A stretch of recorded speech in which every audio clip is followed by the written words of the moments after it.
বড়দিনেই পারদ পতনের রেকর্ড। আজ মরশুমের শীতলতম দিন। এই মরশুমে প্রথমবার 14 নিচে নামল পারদ।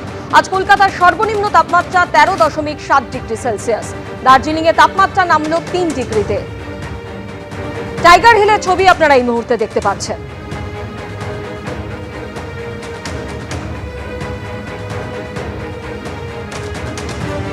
সরাসরি আমাদের প্রতিনিধি অরিত্রিক ভট্টাচার্য এই মুহূর্তে আমাদের সঙ্গে রয়েছেন। অরিত্রিক, আজ মরশুমের শীতলতম দিন, 13.7 ডিগ্রি সেলসিয়াস কলকাতার সর্বনিম্ন তাপমাত্রা। আরো পারদ পতনের কি সম্ভাবনা রয়েছে? আবহাওয়া দপ্তর কি জানাচ্ছে? দেখো, অবশ্যই রয়েছে, কারণ আবহাওয়া দপ্তর আগেই জানিয়েছিল যে আমরা দেখেছি চলতি সপ্তাহের শুরুর দিকে বা গত সপ্তাহের শেষ দিকে রাজ্যের অধিকাংশ জায়গায় সর্বনিম্ন তাপমাত্রা স্বাভাবিকের ওপরেই ছিল। কিন্তু 25শে ডিসেম্বরের সময় থেকেই যে পরিবর্তন ঘটবে সেটা আলিপুর আবহাওয়া দপ্তর জানিয়েছিল, এবং তাদের পূর্বাভাস অনুযায়ী আগামী এই যে সপ্তাহটা চলছে, এই সপ্তাহের শেষ অবধি সব জায়গাতেই কিন্তু আরও 1-2 ডিগ্রি অন্তত পারদ পতনের সম্ভাবনা রয়েছে। আজকের দিকে যদি তাকানো যায়, কলকাতা অবশ্যই এই মরশুমে এখনও পর্যন্ত সবচেয়ে কম তাপমাত্রা রেকর্ডে রয়েছে 13.7 ডিগ্রি সেলসিয়াস। স্বাভাবিকের থেকে খুব স্বাভাবিকভাবেই সেটা নিচেই রয়েছে। এবং পাশাপাশি অন্যান্য জায়গার দিকে যদি তাকাই, তাহলে যে দেখা যাচ্ছে দক্ষিণবঙ্গে সবচেয়ে কম তাপমাত্রা রয়েছে শ্রীনিকেতনে, সেটা হচ্ছে 8.5 ডিগ্রি সেলসিয়াস। বাঁকুড়াতেও 9-এর ঘরে তাপমাত্রা নেমে গিয়েছে, পুরুলিয়াতে 11-এর ঘরে তাপমাত্রা, এবং দার্জিলিংয়ের পার্বত্য অঞ্চলে তুমি যেমনটা বলছিলে সেখানে 3 ডিগ্রি সেলসিয়াস তাপমাত্রা রয়েছে আজকে সর্বনিম্ন তাপমাত্রা। আর উত্তরবঙ্গের যে সমতল এলাকা, সেখানে কিন্তু আলিপুরদুয়ার সবচেয়ে কম তাপমাত্রা, সেখানে 8 ডিগ্রিতে পৌঁছে গিয়েছে আলিপুরের তাপমাত্রা। এসআইআর আবহে ভোটাধিকার নিয়ে উদ্বেগে মতুয়ারা। এরই মধ্যে ঠাকুরনগরের মতুয়া বাড়ির সদস্য এবং বিজেপি সাংসদ শান্তনু ঠাকুরের মন্তব্য ঘিরে তৈরি হয়েছে বিতর্ক। শান্তনু ঠাকুরের মন্তব্যের সঙ্গে যে একমত নন, এবার পরিষ্কার জানিয়ে দিলেন বিজেপি বিধায়ক অসীম সরকার। বিজেপির সাংসদ এবং বিধায়কের এই মতানৈক্য নিয়ে কটাক্ষ ছুড়ে দিয়েছে তৃণমূল। বিতর্কের মুখে শান্তনু ঠাকুরের দাবি, তার বক্তব্যের অপব্যাখ্যা করা হচ্ছে। 1 লাখ যদি আমাদের সমাজের মানুষকে একটু স্টপ থাকতে হয়, ভোট দেওয়ার জন্য বিরতি থাকতে হয়, তাহলে কোনটা লাভ? না, আমি সাংসদের কথায় একমত নই। আমি আইনমত কথা কই। মতুয়াদের নিয়ে বিজেপির সাংসদ শান্তনু ঠাকুরের মন্তব্য নিয়ে দলের অন্দরেই ভিন্ন সুর। সাংসদের সঙ্গে একমত নন বলে পরিষ্কার জানিয়ে দিলেন বিজেপি বিধায়ক অসীম সরকার। এসআইআর আবহে যে প্রশ্নগুলো নিয়ে মতুয়াদের মধ্যে উদ্বেগ তৈরি হয়েছে তা হলো, নাগরিকত্ব থাকবে তো? 2026 সালে ভোটের লাইনে দাঁড়াতে পারবেন তো? ভোটাধিকার চলে গেলে সরকারি সুযোগ সুবিধাও কি আপাতত বন্ধ হয়ে যাবে? এর মধ্যে ঠাকুরনগরের মতুয়া বাড়ির সদস্য ও বিজেপি সাংসদ শান্তনু ঠাকুরের এই মন্তব্য ঘিরে তৈরি হয়েছে বিতর্ক। 50 লাখ রোহিঙ্গা মুসলমান, বাংলাদেশি মুসলমান, পাকিস্তানি মুসলমান যদি বাদ যায়, তার মধ্যে 1 লাখ যদি আমাদের সমাজের মানুষকে একটু স্টপ থাকতে হয়, ভোট দেওয়ার জন্য বিরতি থাকতে হয়, তাহলে কোনটা লাভ? ইতিমধ্যে এই মন্তব্য নিয়ে প্রশ্ন তুলেছে বিরোধীরা। এবার দলের অন্দরেও শোনা গেল উল্টো সুর। ঠাকুরমশাইয়ের সঙ্গে একমত নই।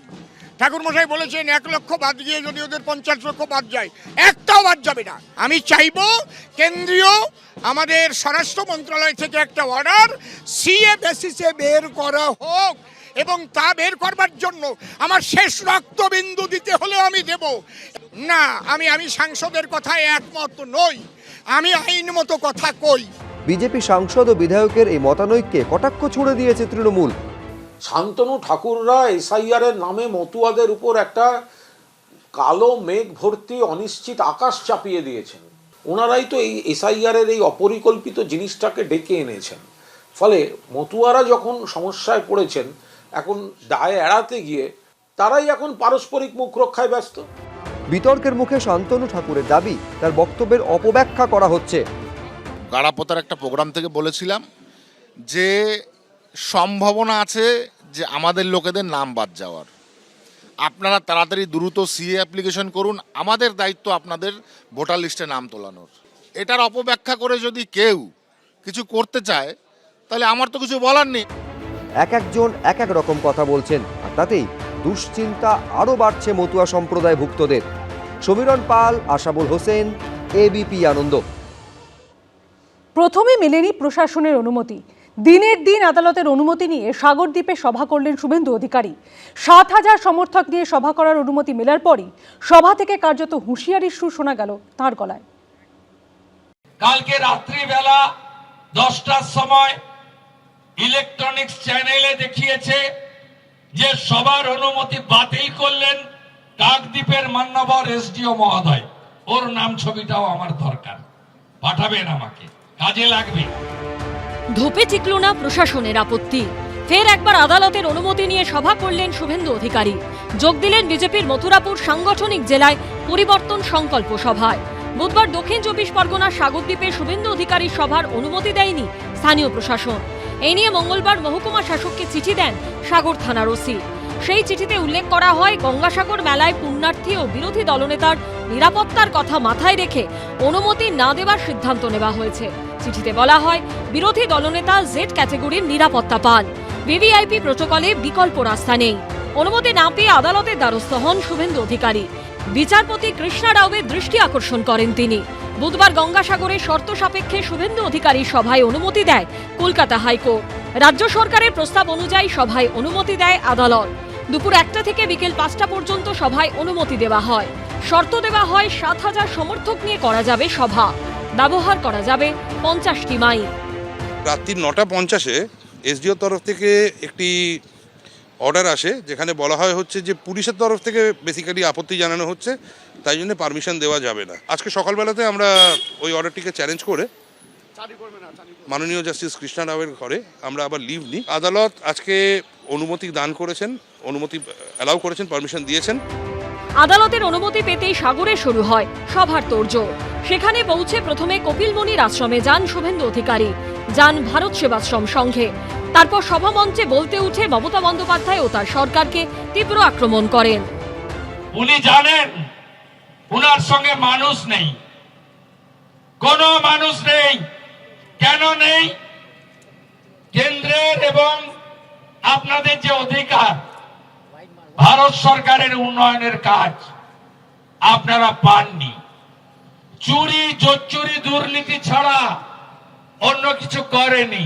আপনি সপরিবারে জেলে যাবেন, এত চুরি করেছেন আপনি। একটা গান আছে জানেন তো, চিরদিন কাহারও সমান নাহি যায়। আমি এই অফিসারদের থেকেও বড় বড় মাতব্বর অফিসারদের দেখেছি, যারা 11-র আগে আমাদের সঙ্গে এই ব্যবহার করত, 11-র পরে স্যালুট দিত। উনি তো 2020 সালের নভেম্বর মাস অবধি এই সরকারের মন্ত্রী ছিলেন। কখনো এইখানে তৃণমূল কংগ্রেসের তিনি ছিলেন বিধায়ক, কখনো সাংসদ, কখনো রাজ্যের মন্ত্রী। আপনি যতদিন ছিলেন খারাপগুলো বলে তার প্রতিবাদে ইস্তফা দেননি কেন? বুধবারই শুভেন্দু অধিকারীর ঝাড়গ্রামে সভাতেও অনুমতি দেয় হাইকোর্ট। 28শে ডিসেম্বর ঝাড়গ্রামে হবে শুভেন্দু অধিকারীর সভা। সকাল 10টা থেকে বিকেল 5টা পর্যন্ত কর্মসূচিতে মিলল অনুমতি। বিরোধী দলনেতা হিসেবে এখনো পর্যন্ত শুভেন্দু অধিকারীর 102টি কর্মসূচির অনুমতি দিয়েছে আদালত। সৌভিক মজুমদার ও শিবাশিস মৌলিকের রিপোর্ট, এবিপি আনন্দ। এবিপি আনন্দ, এগিয়ে থাকে, এগিয়ে রাখে।